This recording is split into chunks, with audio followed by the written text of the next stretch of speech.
Dans cette vidéo, je vais vous montrer comment enregistrer votre voix et l'insérer dans une page de Workspace. Donc les outils que nous utiliserons sont le magnétophone de Windows, tout simplement parce que le logiciel Workspace ne permet pas d'enregistrer directement sa voix dans le logiciel. Nous insérerons le fichier audio obtenu. Alors, voici un exemple d'activité qu'on peut proposer. Un exercice de discrimination auditive. On va aller cliquer sur les petits boutons de contrôle. Un D pour entendre donc le mot que vous avez enregistré. Et on va glisser dans le tableau. Alors, j'ai associé une image au son. Donc, j'ai groupé les deux éléments. Une dent. Voilà, par exemple. Hop. Alors, voici comment faire. Donc, sous Windows, vous pouvez utiliser le magnétophone intégré dans le système pour enregistrer votre voix.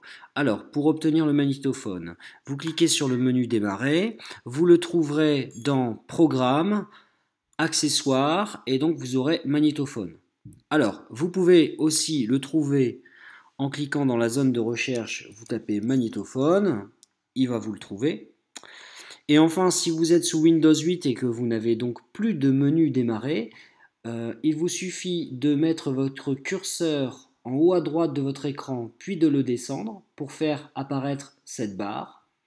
Et là, vous avez une loupe, rechercher, et il vous suffit de taper magnétophone et il va également vous trouver le magnétophone.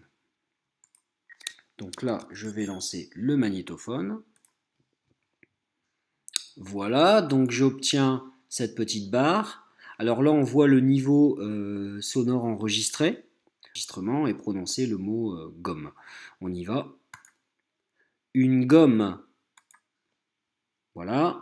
Dès que j'appuie sur stop, il me propose d'enregistrer le fichier au format WMA. Alors c'est un format qui est très bien pris par le logiciel.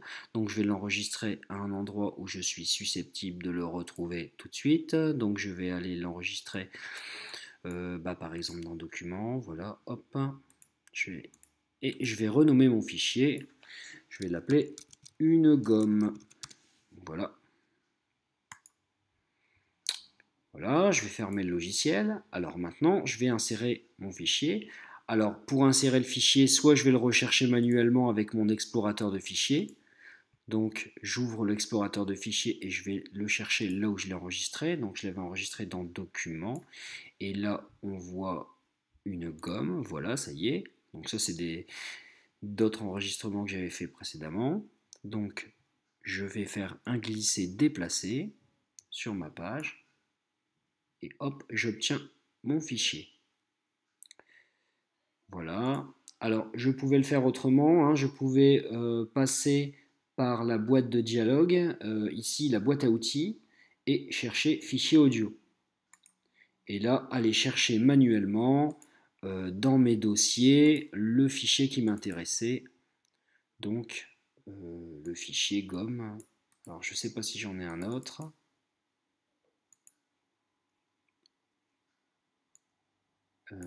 Par exemple, bon, il n'y a pas de salade, mais c'est pas grave, c'est juste pour l'exemple. Je choisis une salade et je fais OK. Donc vous avez deux façons de faire, hein. Soit passer par cette boîte à outils et aller chercher fichier audio, ou alors faire un glisser-déplacer. Donc ici, pour une gomme, donc je veux éviter que soit marqué une gomme, hein. Dans mon exemple, si on ne voit pas la lettre D, c'est que forcément on ne l'entend pas. Donc pour éviter ça, je vais faire un double clic et je vais remplacer une gomme par exemple un point d'interrogation. Et voilà, j'obtiens une gomme. Voilà, tout simplement. Donc l'image est facultative, hein, mais si je veux l'associer à mon son, alors vous voyez qu'elle passe derrière, donc je vais la faire passer devant en changeant l'ordre des images, en utilisant cette option-là, organiser les entités sélectionnées.